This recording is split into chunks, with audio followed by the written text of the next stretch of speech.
Of all the famous dance partners, choreographer-director Gene Kelly worked with Jerry, the superimposed cartoon mouse from 1945's Anchors Aweigh, was his favorite. He showed up on time and worked his little tail off, Kelly once said. Never mind that other partners, like 19-year-old Debbie Reynolds, nearly worked their feet off.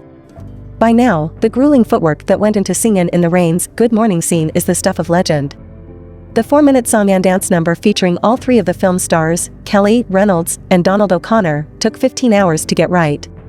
By the end, Reynolds' feet were bleeding and she could barely move. Assistants carried her to her dressing room, and doctors put her on bed rest for 2 days. After all of that work, Kelly, who was also the film's co-director, ended up selecting the first take for the finished movie. The fact that Reynolds could keep pace with her co-stars at all is remarkable.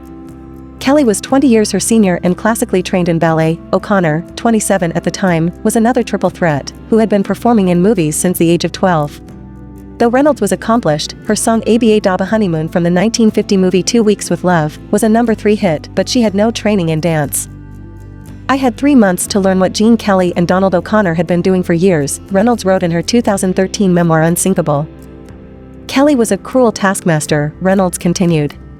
"He came to rehearsals and criticized everything I did and never gave me a word of encouragement." In a 2012 interview with Newsday, Kelly's widow, Patricia Ward Kelly, said her husband designed routines to suit his partners, whether they were professional dancers or not. Gene always said, "You choreograph to the woman," so he choreographed to Debbie's capabilities. "You want your partner to look the best he or she can possibly look." And that was always his intent with Debbie, and she worked like a trooper and became a big star. Not only did Kelly disparage Reynolds with harsh remarks, he also subjected her to unwanted sexual advances during their character's first kiss, according to Unthinkable. Reynolds wrote, "The camera closed in. Gene took me tightly in his arms and shoved his tongue down my throat. Ew. What was that?" I screeched, breaking free of his grasp and spitting. I ran around frantic, yelling for some Coca-Cola to cleanse my mouth.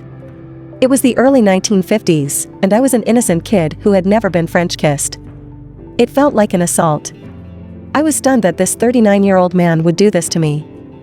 During dance rehearsals, she once ducked into one of rehearsal rooms and sat under a piano crying. Another legendary dancer, Fred Astaire, then in his early 50s, was the one to comfort her.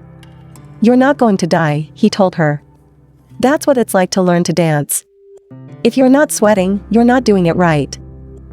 Though it's reported that Reynolds eventually took a perspective of gratitude for everything Kelly had put her through, because it made her a better performer, the exacting director later admitted, "I wasn't very nice to Debbie. I'm surprised she still speaks to me." Do you think she was treated fairly? Leave your comment in the comment section. Thank you for watching, and remember to subscribe for more of such videos.